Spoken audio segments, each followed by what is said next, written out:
Pemirsa, jangan terlena meskipun vaksin COVID-19 sudah ada di Indonesia.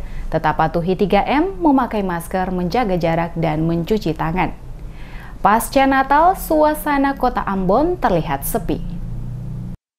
Suasana dalam kota Ambon pasca Natal 25 Desember 2020 masih terlihat belum seramai hari-hari biasanya dan hanya terlihat beberapa warga yang melintas termasuk juga kendaraan yang lalu lalang pada sejumlah ruas jalan dalam kota Ambon. Pantauan tim DMS Media Group pada pusat kota Ambon tepat di Jalan Ayepati, sejumlah toko masih terlihat tutup, begitupun kendaraan baik roda 2 maupun roda 4 yang melintasi kawasan Ayepati tidak seramai hari-hari biasanya sehingga jalanan terlihat sepi. Kendaraan angkutan umum dari sejumlah jurusan yang beroperasi dalam kota Ambon juga hanya terlihat beberapa yang beroperasi mengangkut penumpang, sementara sebagian besar masih belum beroperasi. Hal ini dikarenakan banyak sopir angkot masih menikmati liburan Natal bersama dengan keluarga mereka. Sementara pertokoan masih banyak yang tutup di hari kedua Natal pada 26 Desember, terutama di kawasan Ayepati. Untuk sejumlah pusat perbelanjaan lainnya seperti MCM di kawasan Tentui, Amplas di kawasan Jalan Samratulangi dan ACC di Paso tetap buka seperti biasa. Untuk perayaan Natal tahun di kota Ambon agak sedikit berbeda dari tahun-tahun sebelumnya, di mana tahun ini sejumlah kebijakan dikeluarkan oleh pemerintah setempat dikarenakan pandemi COVID-19,